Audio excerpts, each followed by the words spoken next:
কারো পায়ের শব্দ পেতেই যুবতী মেয়েটার শরীর থেকে উঠে লুঙ্গিতে কষে গিট্টু মারেন লতিফ ব্যাপারী। কামুক খায়েশ মেটাতে গিয়ে শরীর ঘেমে পানি টপ টপ করে জমিনে পড়ছে। অর্ধছেঁড়া ওড়না দিয়ে মুখ বাঁধা যুবতী মেয়েটা উপর হয়ে পড়ে আছে। এত রাইতের বেলায় কেডা আবার এই রাস্তা দিয়ে যাইতাছে? এখানে আর থাইকো না, যাইবো না। মনে মনে বিড়বিড় করছে। মেয়ে লোভী লতিফ ব্যাপারী লাল বর্ণের চোখ দিয়ে অনবরত পানি ফেলছে মাত্র সতীত্বহারা অচেনা মেয়েটা। বর্ষার রাতে গুড়ি গুড়ি বৃষ্টি নেমেছে সকাল থেকেই, এখনো থামার নামটি মাত্র নেই। প্রায় 16 ঘন্টা যাবৎ একইভাবে পড়ে আছে মেয়েটা। এই নির্জন ভাঙা ঘরে কেউ বা আসবে, কেই বা জানবে এখানে একটা তাজা প্রাণ অকালে ঝরতে বসেছে। সন্ধ্যার ঘোর নেমেছে আকাশ জুড়ে, এখনো বৃষ্টি পড়ছে মুষলধারায়। তাকিয়ে থাকতে কষ্ট হচ্ছে তার। পিপাসায় ছটফট করতে করতে প্রায় ঘুম ঘুমিয়ে যায় মেয়েটা। হরিপুর গ্রামে কারোর চোখে ঘুম নেই, অজানা আশঙ্কায় ভীতু সবাই। এই এক অদ্ভুত ভয়, নারী আর পুরুষ এমনকি স্বামী স্ত্রীর সঙ্গমে জড়ালে মৃত্যু হচ্ছে তাদের। এক মাসে পরপর 21টা খুন হয়েছে। পুলিশ তদন্ত করছে দিন রাত, সন্দেহভাজন কাউকেই দেখলেই ধরে নিয়ে যাচ্ছে তারা। সন 2021 সাল। ঋদোজা বেশ সকাল সকাল ঘুম থেকে উঠে পড়েছে। নতুন চাকরি দেরি করলে চলবে না। ঋদোজা হরিপুর সরকারি কলেজে বাংলা প্রফেসর। চাকরিটা হয়েছে শহর থেকে দূরে হরিপুরে। ভাগ্যিস মায়ের বান্ধবীর বাড়ি এই হরিপুরেই, তাই তেমন অসুবিধায় পড়তে হয়নি তাকে। আন্টি, বের হলাম আমি। চশমার গ্লাস পরিষ্কার করে চোখে এঁটে নিয়ে বেরিয়ে পড়ল ঋতুজা। নতুন পরিবেশে নিজেকে মানিয়ে নেওয়া বেশ কিছুদিনের ব্যাপার। ঋতুজা খেয়াল করেছে সন্ধ্যা হলেই কেমন নিস্তব্ধ হয়ে পড়ে পুরো গ্রামটা। তাছাড়া মোবাইলে নেটওয়ার্কের বেশ সমস্যা। বাড়ি থেকে ল্যাপটপ এনেছিল, ভেবেছিল ওয়াইফাই লাগিয়ে নেবে। এখানে কারেন্টের যেই হাল, আবার ওয়াইফাই, ভাবতেই বিরক্ত বোধ করছিল ঋদোজা। ক্লাসে মোবাইল নেওয়া নিষিদ্ধ। কেমন নিয়ম এটা? ক্লাসে ঢোকার আগে মোবাইল সিকিউরিটির কাছে জমা দিতে হয়। সেদিনও ব্যতিক্রম হয়নি। খানিক বাদে সিকিউরিটি দৌড়েই সে ঋদোজাকে ডেকে দেয়। ম্যাডাম, হৃদয় নামে কেউ আপনারে মেলাবার কল দিছে। মোবাইল হাতে নিয়ে কলেজে একটা পরিত্যক্ত ঘরে ঢুকে সে। অন্য কেউ দেখলে সমস্যায় পড়তে পারে। ঢুকে ফোন রিসিভ করে বলে ওঠে, এই, তোমাকে না বলেছি কলেজে থাকা অবস্থায় কল দিবা না? জানোই তো কলেজে মোবাইল নিয়ে আসা সম্পূর্ণ নিষেধ। আরে, তোমার সাথে এক মুহূর্ত কথা না বলে থাকতে পারি না যে আমি। হয়েছে, আর আবেগ দেখাতে হবে না। বিয়ে করার নাম নেই, যত সব ঢঙের আলাপ। ছুটির পর কথা বলবো, এখন রাখি। ফোন কেটে দিয়ে একটা স্বস্তির নিঃশ্বাস ফেলে হৃদয় আর ঋতুজা সেই কলেজ লাইফ থেকে দুজন দুজনকে ভালোবাসে। ভালোবাসার মানুষকে ছেড়ে কি থাকা যায়? মোবাইল সন্তর্পণে লুকিয়ে রাখে সে। এতক্ষণে খেয়াল করে সে একটা পরিত্যক্ত পুরনো লাইব্রেরিতে। চারিদিকে ধুলোবালি জমে গেছে। অবাকের বিষয়, এখনো কিছু কিছু বই রয়েছে ভাঙা আলমারিতে। ঋতুজার ছোট থেকেই বইয়ের প্রতি এক আলাদা মোহ আছে। বেশ আগ্রহ নিয়ে বইগুলো হাতে তুলে নেয়। মোলাটে ধুলো বালির আস্তরণ, হাতের ঝাড়াই আস্তরণ মুছে দেয়। প্রথমে বই ভাবলেও ভালো মতো চাক্ষুষ করতেই দেখে এটা তো একটা ডায়েরি। বাহ, আগের দিনের ডায়েরির মলাট এত সুন্দর, মনে মনে ভাবছি আমি। ডায়েরিটা খুলে দেখবে মনস্থির করে। হাত দিয়ে পুনরায় বার কয়েক ঝাঁকুনি নিয়ে ধুলোর আস্তরণ সরিয়ে দেয়। দিয়ে পড়তে শুরু করে ঋতুজা। মহুয়ার ডায়েরি। সূচনা পৃষ্ঠায় এমন নামই লেখা আছে। বেশ অদ্ভুত তো। ঋতুজার আগ্রহ যেন দ্বিগুণ বাড়ছে। ডায়েরিটা পড়তে শুরু করলো ঋতুজা। বাবা মায়ের মৃত্যুর পর অনেক কষ্টে এতিমখানায় লেখাপড়া শেষ করে একটা চাকরির জন্য দাঁড়ে দাঁড়ে ঘুরছি। পৃথিবীটাকে স্বার্থপর লাগছে আমার কাছে, কিন্তু সব চিন্তার অবসান ঘটে কিছুদিনের মধ্যেই। শেষমেশ একটা কলেজের সহকারী পিয়ন পদের চাকরিটা পেয়েই গেলাম। হরিপুর গ্রামের মানুষজন বেশ ভালোই, কলেজের ছাত্রছাত্রীরাও অনেক ভালো। কলেজের উত্তরের দিকের বাগানটা আমার নজর কেড়েছে। অবসর সময় সেখানেই বসে কাটাই আমি। এতটুকু পরে বুঝতে পারে এটা কোনো মহুয়া নামের মেয়ের পার্সোনাল ডায়েরি। তার মানে কলেজের উত্তরে বাগান আছে? ভাবতে ভাবতে বেশ আগ্রহ নিয়ে উত্তরের জানালা দিয়ে তাকাতেই ঋতুজা দেখতে পায় বেশ সুন্দর একটা বাগান। ছুটির পর যাওয়ার মনস্থির করে সেখানে। হঠাৎ ঋতুজা ঘরে কারোর উপস্থিতি টের পায়। কেউ হয়তো আড়াল থেকে দেখছে তাকে। এদিক সেদিক চোখ বুলিয়ে কাউকেই দেখতে পায় না ঋতুজা। পুনরায় ডায়েরিটি খুলে সে পড়তে থাকে। শীতল বাতাস ঋতুজার শরীর ছুঁয়ে গেছে। আমার একটা হাতের বালা আছে যেটা আমার মায়ের কাছ থেকে পেয়েছি আমি। সেটা সব সময় আমার পার্সোনাল লকারেই রেখে দিতাম। প্রথম পৃষ্ঠা শেষ না হতেই বিকট চিৎকারের শব্দ কলেজের বাইরে থেকে আসছে। ঋতুজা তাড়াতাড়ি ডায়েরিটা হাতে নিয়েই বাইরে আসে। একটা মেয়ে অজ্ঞান হয়ে পড়ে আছে। এই কলেজেরই স্টুডেন্ট সে। মেয়েটি যেখানে জ্ঞান হারিয়েছে সেখানে এগিয়ে যায় ঋতুজা। ও ও অজ্ঞান হলো কি করে? ঋতুজা আগ্রহ নিয়ে সিকিউরিটি বাতেন মিয়াকে জিজ্ঞেস করে। সেই লাশ দেখেই এই মেয়েটা অজ্ঞান হয়ে গেছে। ম্যাডাম, বিজ্ঞান ক্লাসে অঘটন ঘটছে, একটা ছাত্র খুন হয়েছে। ঋতুজা যেন আকাশ থেকে পড়ে। কলেজে খুন, তাও আবার সেই কলেজে স্টুডেন্টের? বলেই দৌড়ে বিজ্ঞান ক্লাসে ঢুকে ঋতুজা। বেশ ভিড় লেগেছে লাশটার চারদিকে। লাশটার হাতের দিকে তাকিয়েই থ মেরে যায় ঋতুজা। ডায়েরিতে উল্লেখ করা হুবহু একই ধরনের বালা ছেলেটার হাতে মুষ্টিবদ্ধ করে রাখা আছে। এক অজানা আতঙ্কে কেঁপে ওঠে ঋতুজার সারা দেহ। হাতে থাকা ডায়েরিটার দিকে বড় বড় করে তাকিয়ে আছে ঋতুজা। এক অজানা আতঙ্কে কেঁপে ওঠে ঋতুজার সারা দেহ। হাতে থাকা ডায়েরিটার দিকে বড় বড় করে তাকিয়ে আছে ঋতুজা। মাথা চিনচিন করছে। দাঁড়িয়ে থাকা এক পর্যায়ে অসম্ভব হয়ে পড়েছে। বাসায় পৌঁছেই ডায়েরিটা সামনে রেখে গালে হাত দিয়ে এক দৃষ্টিতে তাকিয়ে আছে। এটা কি আমার পড়া উচিত? আপন মনে প্রশ্ন ছুড়ছে ঋতুজা। কাপা কাপা হাতে ডায়েরির পাতা উল্টায়। আবারও অনুভব করে তার ঘরে কেউ অবস্থান করেছে। দ্রুত ডায়েরিটা বন্ধ করে ফেলে। আন্টি, আমার ঘরে কি তুমি আইছিলা?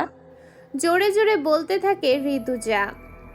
পাশের রুম থেকে ফারজানা আক্তার জবাবে না উত্তর দেয়।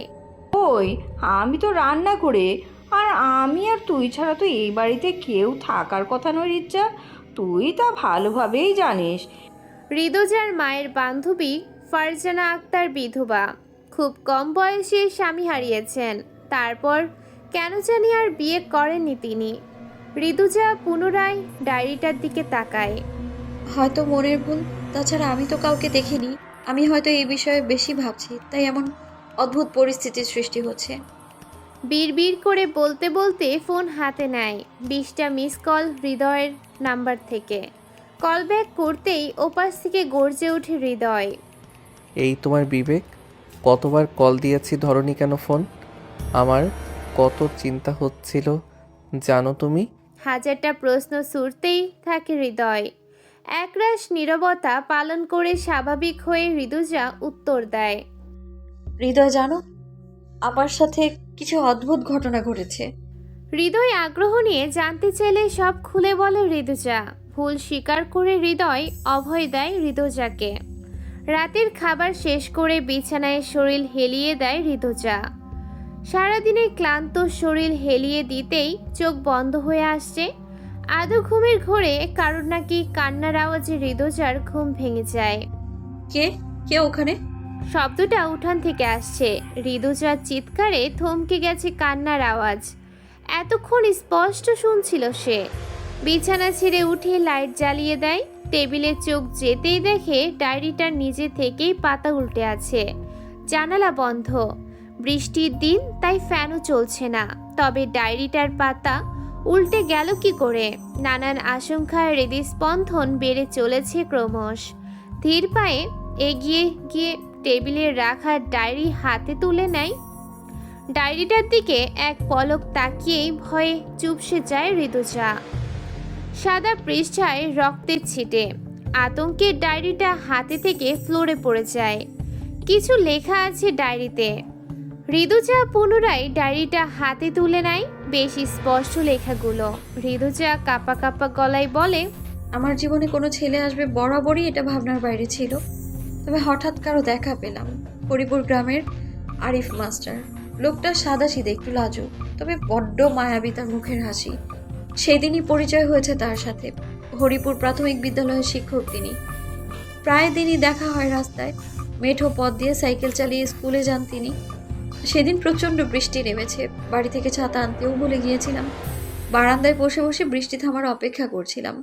ডায়েরি পড়তে পড়তে ঋতুজা কল্পনায় ডুবে যায়। ঋতুজা মনে হতে লাগে সব যেন ওর চোখের সামনে হচ্ছে। কল্পনা এতটাই প্রখর যে সবার কণ্ঠ যেন ওকে ডায়েরিটা পড়ে শোনাচ্ছে। ডায়েরি মহুয়া, বারান্দায় দাঁড়ায় আছেন কেন? বিকেল গড়িয়ে সন্ধ্যা ঘনিয়েছে, বাড়ি ফিরবেন কখন? আরিফ মাস্টারের হাসি মাখা মুখের কথা বেশ ভালোই লাগছিল আমার কাছে। আমার সমস্যার কথা জানালে নিজের ছাতা আমার দিকে এগিয়ে দেন তিনি। আপত্তি করলেও ফিরিয়ে নিতে নারাজ তিনি। কিন্তু আমাকে তার ছাতা দিলে তার ভিজে যাওয়া ছাড়া অন্য কোনো উপায় নেই। তাই দুজনে এক ছাতার তলে বেরিয়ে পড়লাম। দুজনের কাঁধ ভিজে যাচ্ছে। ভেজা চুলে আরিফ মাস্টারকে আরও দ্বিগুণ মায়াবী লাগছে। আগে শুনেছি ভেজা চুলে মেয়েরা সুন্দর, কিন্তু এখন দেখছি ছেলেরাও সুন্দর হয় যদি মনের চোখে দেখো। এভাবেই কাটছিল দুজনে খুনসুটি। দুজন দুজনকে পছন্দ করতাম, তবে এতটুকুতেই সীমাবদ্ধ ছিল। বলার সাহস হয়নি কারো। একদিন ভাবলাম ভালোবাসি কথাটা আমিই বলে দিব। পয়লা বৈশাখ দিনটাই ঠিক করলাম আমি। মায়ের হাতে বালাজোড়া, হাতে বেশ ভালোই মানিয়েছে আমার। লাল পাড়ের সাদা শাড়ি, কপালে লাল রঙা টিপ। এমন সাজুগুজু জীবনে প্রথমবার করলাম আমি সেদিন। তখনও ভাবিনি এটাই আমার শেষ সাজা হতে চলেছে। ঘর থেকে বের হবার পরপরই পশ্চিম আকাশে মেঘের গর্জন। গুড়ি গুড়ি বৃষ্টি শুরু হয়ে গেছে। সবকিছু উপেক্ষা করে মাস্টারের সাথে দেখা করতে এসেছি আমি। এতটাই উত্তেজিত ছিলাম আমি যে আগেই পৌঁছে গেছি সেখানে। গায়ের শেষ মাথায় একগুচ্ছ কৃষ্ণচূড়া ফুল হাতে দাঁড়িয়ে আছি আমি। গোলাপ খুঁজেছিলাম কিন্তু পাইনি। আরিফ মাস্টার বলেছিল 10টার মধ্যে পৌঁছে যাবে। ঘড়িতে 9:50 বাজে। আর মাত্র 10 মিনিট বাকি। আনন্দ আর উত্তেজনায় হৃদস্পন্দন বেড়ে চলেছে আমার। হঠাৎ পেছন থেকে কেউ এসে চোখ বেঁধে ফেললো। আরিফ মাস্টার ভেবে বাধা দিলাম না। আরিফ, ঠিক ধরেছি তো আমি? কি হলো, কথা বলছেন না কেন? আমার কথায় সাড়া দিচ্ছে না সে। ভাবলাম হয়তো দুষ্টুমি করছে। চোখ বাঁধা অবস্থায় হাত ধরে টানতে টানতে কোন দিকে নিয়ে যাচ্ছে। বেশ খানিকটা এসে একটু সন্দেহ মনে হচ্ছে আমার। টান মেরে চোখের বাঁধনটা খুলে ফেলি, কিন্তু ততক্ষণে অনেকটাই দেরি হয়ে গেছে। আমার সামনে কালো চেহারার পুরুষ লোক দাঁড়িয়ে আছে। চোখে তার কামুক ছায়া। কে রে রিজ্জা, এত রাতে চিল্লাচিল্লি করছিস কেন? ফারজানা আক্তারের কথায় বাকিটুকু না পড়েই তড়িঘড়ি করে ডায়েরিটা বন্ধ করে রেখে দেয় ঋতুজা। না আন্টি, কিছু না। ফারজানা আক্তার ঋতুজার পাশে বসে পড়েন। কোনো ভয়ঙ্কর স্বপ্ন দেখেছিস নিশ্চয়? ঋতুজা মাথা ঝাঁকায়। তোর আঙ্কেল মারা যাবার পর আমিও মাঝরাতে এমন চিৎকার করে উঠতাম আগে। দীর্ঘশ্বাস ফেলেন ফারজানা আক্তার। ঋতুজার হঠাৎ মনে পড়ে আঙ্কেল তো আগে প্রাইমারি স্কুলের শিক্ষক ছিলেন এই গ্রামেই। নিশ্চয়ই মহুয়ার আরিফ মাস্টারকে চিনবেন তিনি। আচ্ছা আন্টি, আরিফ মাস্টারকে চেনো? ফারজানা আক্তার অবাক চাহনিতে ঋতুজার দিকে তাকায়, যেন কোনো ভূত দেখে ফেলেছেন তিনি। এই নাম তুই কেমনে জানলি? তোর আম্মাও তো জানে না এই নাম আমার স্বামীর, মানে তোর আঙ্কেলের। ঋতুজা হতভম্ব হয়ে যায়। কিন্তু আমি তো জানি আঙ্কেলের নাম শফিকুল ইসলাম। কিন্তু এই গ্রামে তাকে সবাই আরিফ মাস্টার নামেই চেনে। তার ডাক নাম যে আরিফ। ঋতুজা থ মেরে গেছে। তবে কি মহুয়ার সেই প্রেমিক ফারজানা আন্টির স্বামী, আরিফ মাস্টার? ডায়েরিটার বাকি অংশ পড়তেই হবে। মহুয়ার সাথে পরবর্তীতে কি হয়েছিল জানার তীব্র আকাঙ্ক্ষা কাজ করে ঋতুজার মনে। পরদিন সকালে লোকজনের চেঁচামেচির শব্দে ঘুম ভেঙে যায় ঋতুজার। ধরফড়িয়ে উঠে পড়ে ঋতুজা। মহিলাটা অনেক ভালো আছিল, কেডা এইভাবে মাইরা রাইখা গেল? লোকজনের মুখে এমন কথা কানে ভেসে আসছে ঋতুজার। দৌড়ে ফারজানা আক্তারের রুমে আসতেই হাহাকার করে উঠে ঋতুজার অন্তর। ফারজানা আক্তারের নিথর দেহ পড়ে আছে। মহিলাটা অনেক ভালো আছিল, কেডা এইভাবে মাইরা রাইখা গেল? লোকজনের মুখে এমন কথা কানে ভেসে আসছে ঋতুজার। দৌড়ে ফারজানা আক্তারের রুমে আসতেই হাহাকার করে ওঠে ঋতুজার অন্তর। ফারজানা আক্তারের নিথর দেহ পড়ে আছে, দরজা নিশ্চুপ হয়ে গেছে, মুখ থেকে কোনো কথাই বের হচ্ছে না। গতরাতে ফারজানা আন্টির সাথে কথা বলাগুলো এখনো কানে বাজছে। গলার শিরা ছিঁড়ে গিয়ে রক্ত মেঝেতে বন্যার সৃষ্টি করেছে। এক পলক দেখেই চোখ ঘুরিয়ে ফেলে ঋতুজা। এই বাড়িতে ঋতুজা আর ফারজানা আক্তার ছাড়া অন্য কেউ নেই, তাই সন্দেহের তীর ঋতুজার দিকেই ছুটছে সবাই। ঋতুজা খেয়াল করে ফারজানা আন্টির হাতের মুঠোয় ভাঙা বালার টুকরো। আরে এই তো সেই বালা যেটা কলেজের ছেলেটা মৃত্যুর পর হাতে ছিল, আর এটা তো ডায়েরিতে উল্লেখ থাকা সেই বালা। কি হচ্ছে এইসব? ঋতুজা অস্থির হয়ে পড়েছে, মাথায় আকাশ সমান শখ, তার উপরে এত চিন্তা। খানিক বাদে পুলিশ এসে ফারজানা আক্তারের লাশ নিয়ে যায়। বাড়িটাও সিল করে দিয়েছে, ঋতুজাকে সন্দেহের তালিকায় রেখেছে। তাই যতদিন সঠিক তদন্ত না হয় তাকে এই গ্রামেই অবস্থান করতে বলে যায় পুলিশ। খুন হওয়া বাড়িতে একা একা থাকা ভয়ের ব্যাপার, তার উপরে একা একটা মেয়ে। আকাশপানে তাকিয়ে দীর্ঘশ্বাস ফেলে ঋতুজা। মায়ের কাছে খবর যেতেই বাড়িতে ফিরতে বলে ঋতুজাকে, কিন্তু ঋতুজা এই রহস্যের কিনারা বের করতে না পেরে ফিরতে নারাজ। সন্ধ্যা ঘনিয়ে এসেছে, চারিদিকে কুয়াশা আচ্ছন্ন। ঋতুজা পুরনো ডায়েরিটা হাতে নিয়ে বসে আছে, ডায়েরিটার বাকি অংশ নেই। হতাশ হয়ে বিছানায় শুয়ে পড়ে ঋতুজা। সারাদিন ঘরের আনাচে কানাচে খুঁজছে, কিন্তু মহুয়া সম্পর্কিত বা আরিফ মাস্টার সম্পর্কিত কিছুই মিলেনি। আশা ছেড়েই দিয়েছিল। হঠাৎ মনে পড়ল ডায়েরিতে পড়েছে মহুয়ার বালা কলেজ লকারে বন্ধ করে রাখতো সে সব সময়। যে করেই হোক লকারটা খুঁজে বের করতে হবে। ফিসফিসিয়ে আপন মনে বলতে বলতে বাড়ি থেকে কলেজের উদ্দেশ্যে রওনা দেয় ঋতুজা। রাত হয়ে এসেছে, গুড়ি গুড়ি বৃষ্টিতে মোবাইলের আলোয় একা একা পথ চলছে ঋতুজা। হৃদয়কে ডেকে নিব কি? একা একা যাওয়া কি ঠিক হচ্ছে আমার? বিড়বিড় করে বলছে ঋতুজা। ফোনে নেটওয়ার্ক সমস্যা দেখাচ্ছে, তবুও হৃদয়কে কল দেয় সে। কয়েকবার রিং বাজতেই ওপাশ থেকে কল রিসিভ করে হৃদয়। হ্যালো রিতজা, তোমার ফোন এত বন্ধ থাকে কেন? আমি সকাল থেকে ট্রাই করছি, কল লাগছেই না, ব্যাপার কি? কিছুক্ষণ নীরব থেকে ঋতুজা বলল, হৃদয় ফারজানা আন্টির খুন হয়ে গেছে গত রাতে। আমি এটাও জানি এটা কোনো মানুষের কাজ নয়। হৃদয় অবাক হয়ে যায়। কি বলছো মানুষের কাজ না মানে? তুমি কি বলতে চাচ্ছ কোনো ভূত তাকে মেরে রেখে গেছে? একগাল হেসে উঠে হৃদয়। দেখো আমি মজা করার মুডে নেই এখন। আমিও আগে এর অস্তিত্ব বিলিভ করতাম না, কিন্তু এখন না করে উপায় দেখছি না আমি Hriday. I need your help. Hriday কিছুটা রহস্যময়ের আজ পেয়ে রাজি হয়ে যায় হরিপুরে আসতে। আমি তোমাকে সাহায্য করব না এটা হয়? আমি কালই হরিপুরে আসছি। কল কেটে যায়, নেটওয়ার্ক পুরোপুরিভাবে চলে গেছে। হৃদয় ওপাশ থেকে বার কয়েক হ্যালো হ্যালো করে ফোন রেখে দেয়। বয়ফ্রেন্ডের সাথে কথা কখন যে কলেজের সদর দরজার সামনে চলে এসেছে খেয়াল নেই হৃদয়চার। গেট ঠেলে ভেতরে উকি দেয় ঘুটঘুটে অন্ধকার কলেজ ঘিরে। ঝিঝি পোকার ডাক কানে বাজছে, বেশ বিরক্তও লাগছে হৃদয়চার। এর আগে এত সাহস হয়নি তার। দুদিন আগেও এই কলেজে অপমৃত্যু হয়েছে, তবুও কোনো প্রকার ভয়ের প্রভাব পড়ছে না ঋতুজার মনে। ধীর পায়ে এগিয়ে যাচ্ছে কলেজ ছাত্রী কমন রুমের দিকে। সেখানে একাধিক লকার রয়েছে, হতে পারে সেখানেই মহুয়ার পুরানো লকার পেয়ে যাবে সে। মনের তীব্র আকাঙ্ক্ষা নিয়ে এগিয়ে চলেছে ঋতুজা। বেশ খানিকটা পথ পাড়ি দেওয়ায় গুড়ি বৃষ্টিতেও আধ ভেজা হয়ে গেছে ঋতুজা। কমন রুমের তালা ইট দিয়ে বেশ কিছুক্ষণ আঘাত করার পর খুলে যায়। গ্রামের কলেজ, তাই কেয়ারটেকার প্রয়োজন পড়ে না। দরজা খুলে পা বাড়ায় সে। ঘুটঘুটে অন্ধকার, শুধু নিজের নিঃশ্বাসের শব্দ শোনা যাচ্ছে। বেশ কয়েকটি লকারে চোখ বোলায় ঋতুজা, কিন্তু এখানে মহুয়ার লকার আছে বলে তো মনে হচ্ছে না তার। হঠাৎ ঘরে কারোর উপস্থিতি টের পায় ঋতুজা। কেউ হাঁটাহাঁটি করছে পুরো ঘরময়। অন্ধকারে কিছুই দেখা যাচ্ছে না, শুধু কারোর পায়ের আওয়াজ শুনতে পাচ্ছে ঋতুজা। কে কে ওখানে? কোনো উত্তর নেই, শরীরে ভয়ের কাঁপুনি দিয়ে উঠেছে। এতক্ষণে খেয়াল এসেছে এখানে এসে ভুল করেছে ঋতুজা, তবুও হাল ছাড়ছে না সে।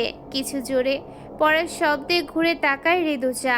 উপর থেকে একটা ভাঙা টিনের ট্যাঙ্ক বক্স মাটিতে পড়ে গেছে, দেখতেই বড় সড়ই। ধীর পায়ে সেদিক পানে এগোতে থাকে ঋতুজা। ট্যাঙ্কের